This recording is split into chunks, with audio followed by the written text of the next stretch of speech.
warahmatullahi wabarakatuh.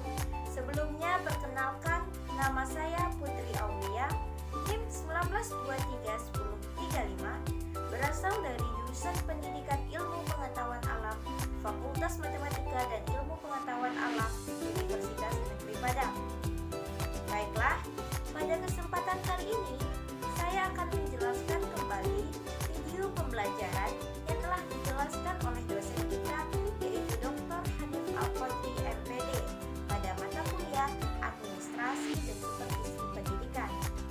Baiklah, mari kita mulai. Administrasi dan Supervisi Pendidikan. Yang pertama, saya akan menjelaskan konsep dasar administrasi pendidikan.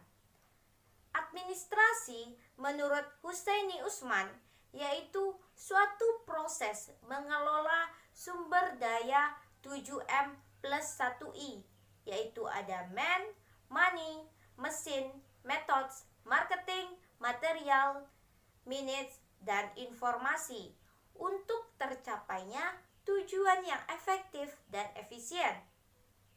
Sumber daya 7M plus 1I haruslah kita kelola dengan sebaik-baiknya, karena jika kita tidak mampu mengelolanya dengan baik, maka hal tersebut akan menjadi bom waktu pada suatu organisasi atau lembaga yang akan menjadi sumber masalah dari suatu permasalahan.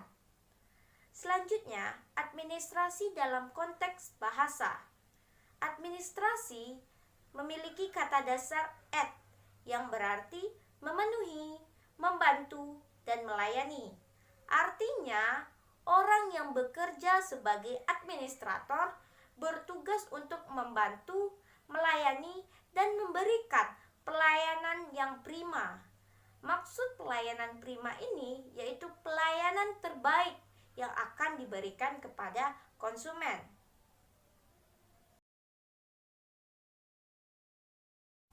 Perbedaan antara administrasi dengan manajemen. Pada konteks bahasa, sebenarnya administrasi dan manajemen memiliki pengertian yang sama.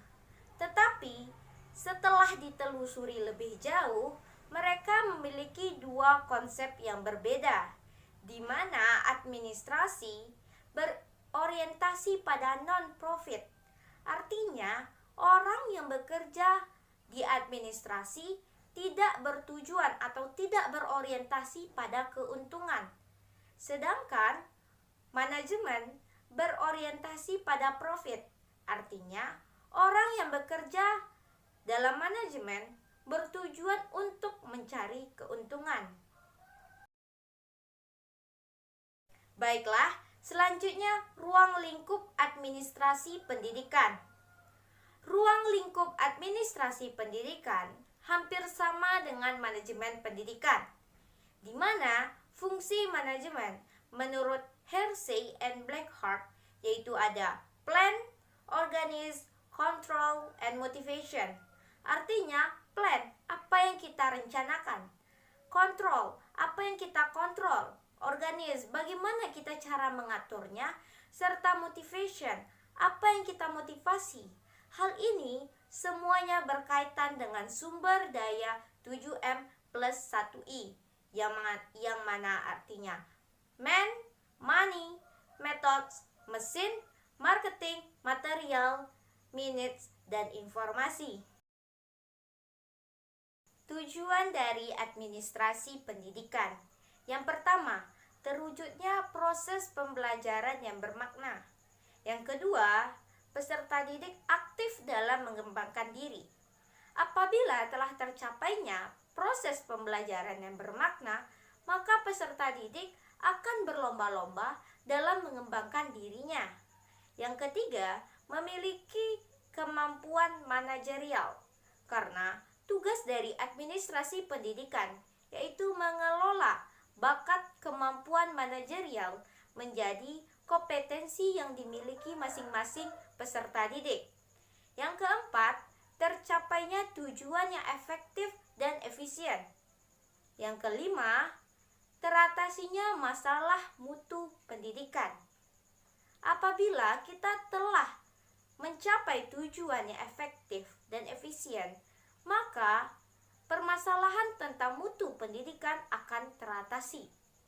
Yang keenam, perencanaan pendidikan yang merata, bermutu, relevan, dan accountable.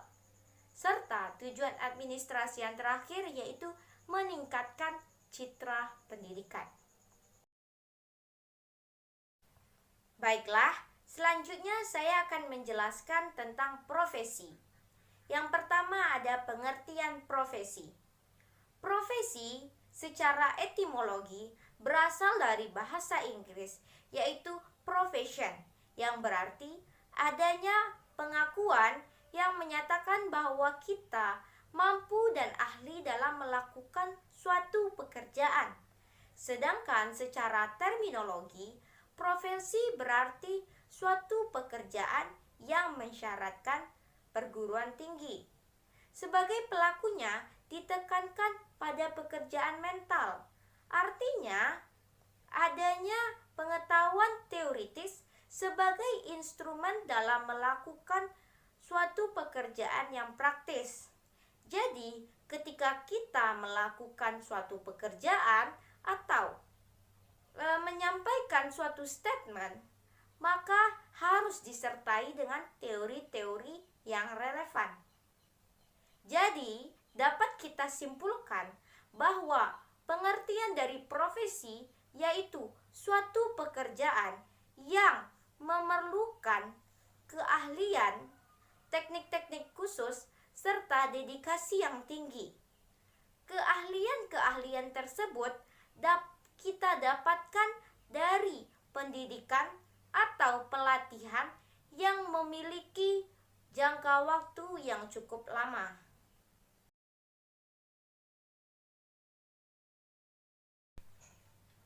Baiklah, selanjutnya saya akan menjelaskan tentang ciri-ciri profesi. Ciri-ciri profesi yang pertama yaitu profesi memiliki fungsi dan signifikasi sosial bagi masyarakat.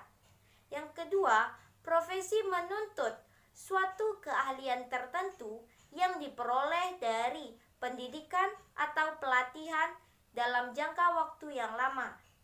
Yang ketiga, profesi didukung oleh disiplin ilmu, artinya adanya teori-teori ilmu yang akan mengaturnya. Yang keempat, adanya kode etik.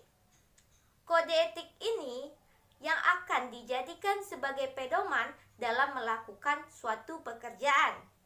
Dan yang terakhir, sebagai konsekuensi dari pelayanan yang telah diberikan kepada masyarakat, maka anggota profesi akan mendapatkan suatu imbalan finansial.